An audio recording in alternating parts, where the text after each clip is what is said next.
పశ్చిమ గోదావరి జిల్లా నర్సాపురం పట్టణ వీధుల్లో ప్రభుత్వ విప్ బొమ్మిడి నాయకర్ ఆకస్మిక తనిఖీలు చేశారు. పలు వార్డుల్లో చెత్త కుప్పలు పేరుకుపోవడంపై మున్సిపాలిటీ సిబ్బందిపై ఆగ్రహం వ్యక్తం చేశారు. ఎమ్మెల్యే దగ్గరుండి చెత్తను క్లీన్ చేయించారు. ప్రభుత్వ ఆసుపత్రి వద్ద ఆయనే స్వయంగా చెత్తను ట్రాక్టర్లోకి మోస్తూ శ్రమదానం చేశారు. అనంతరం ఎమ్మెల్యే మాట్లాడుతూ పట్టణ పరిశుభ్రత విషయంలో నిర్లక్ష్యం వహిస్తే సహించేది లేదంటూ సిబ్బందిని హెచ్చరించారు.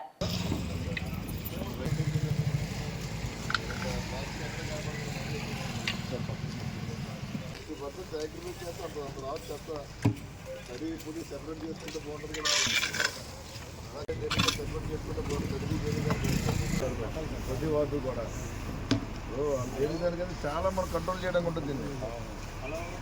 మనకి 50% అబౌవ్ అంతా డ్రై చేస్తూ వస్తుంది.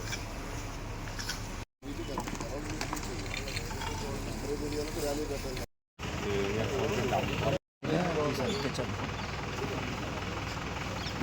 మీరు కూడా మీటింగ్ ఎప్పుడు పెట్టిద్దాం, వాళ్ళు మీటింగ్ పెట్టి వెళ్తాం. అందరితో మొత్తం అందరు రావాలి. సరిగ్గా చేయకపోతే చెప్పండి, ఎవరు చేయకపోతే మార్కెట్ కూడా పెట్టుకోండి, బయట తీసుకోండి. ఇంకా చేయకపోతే ఎలాగా చేసుకోవాలి. అందరూ మీరు పని సరిగ్గా చేయకపోవడం వల్ల ఈ ప్రాబ్లం వచ్చేది, ఇబ్బంది ఉంది.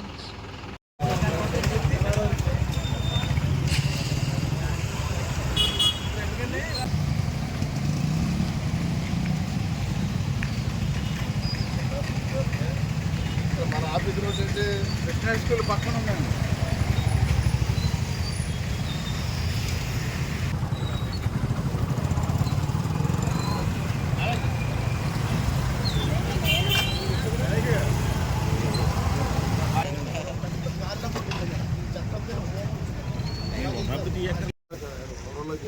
ఆయన మన సంవత్సరాల కింద వేసే ఉంటుంది. వాళ్ళకి సంవత్సరాల కిందనే డిస్ట్రిబ్యూట్ చేసేది. కాదు ఆయన ట్రైన్ మీద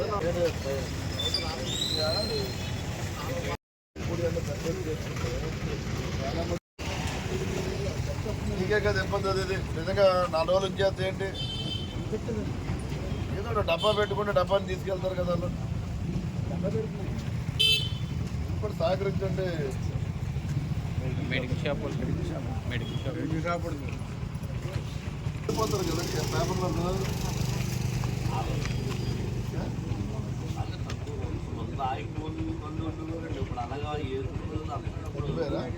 ఎక్కడికక్కడ ఇచ్చేస్తుంటే ఊరికి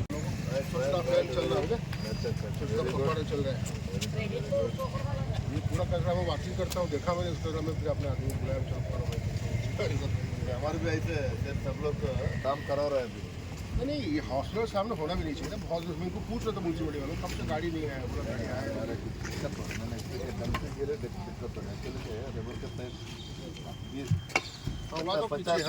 है, देखा हूँ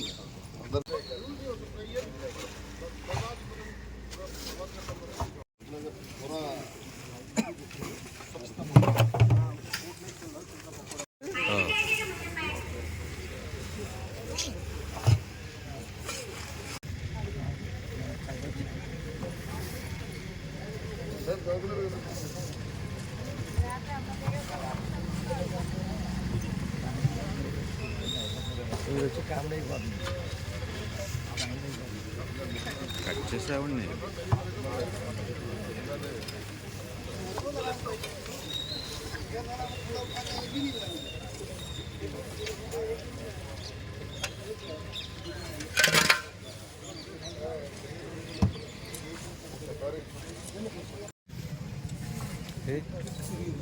మ్యాక్సిమం కవర్ ఎక్కువ వస్తుంది.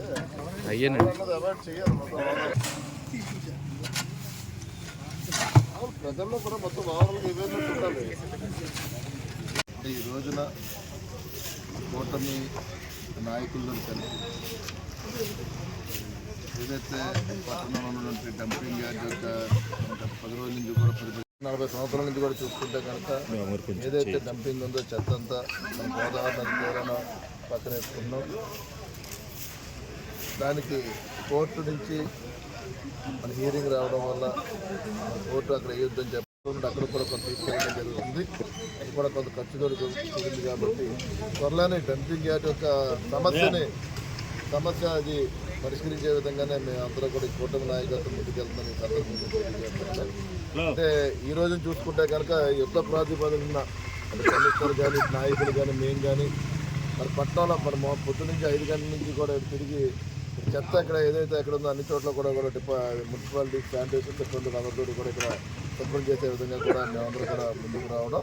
మరి రాబోయే రోజుల్లో ప్రజలందరూ కూడా ఒక 10 రోజులు కొంత ఇబ్బందిగా ఉంటుంది. మీరు ఎక్కడ కూడా ఇబ్బంది పడాల్సిన పని లేదు.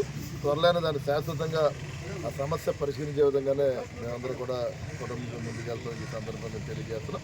అంటే ఒక్క విషయం మేము ప్రజలు కూడా తెలిసింది ఏంటంటే చెత్త అన్నది కూడా మీరు కూడా ఒక పక్కన వేసుకుని దాంట్లో తడి చెత్త పొడి చెత్త కూడా వేరు చేసుకుంటే కనుక కొంత మనం ఈ సమస్యను పరిష్కరించుకోగలం.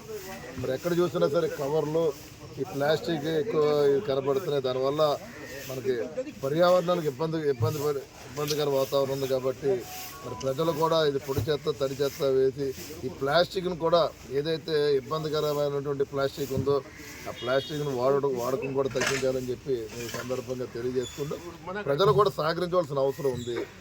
ఎందుకంటే ఈ చెత్త అన్నది చాలా దారుణమైన పరిస్థితి. ఈ ప్లాస్టిక్ ఉపయోగంలో ఈ ఆవులు కానీ కుక్కలు జంతువులు కూడా తిని వాటి యొక్క ఆరోగ్యాలు కూడా పాడు చేసుకునే పరిస్థితులు ఉన్నారు. కాబట్టి మీరు కూడా ప్రజలందరూ కూడా పూర్తిగా సహకరిస్తారని చెప్పి ఈ సందర్భంగా నేను తెలియజేస్తాను.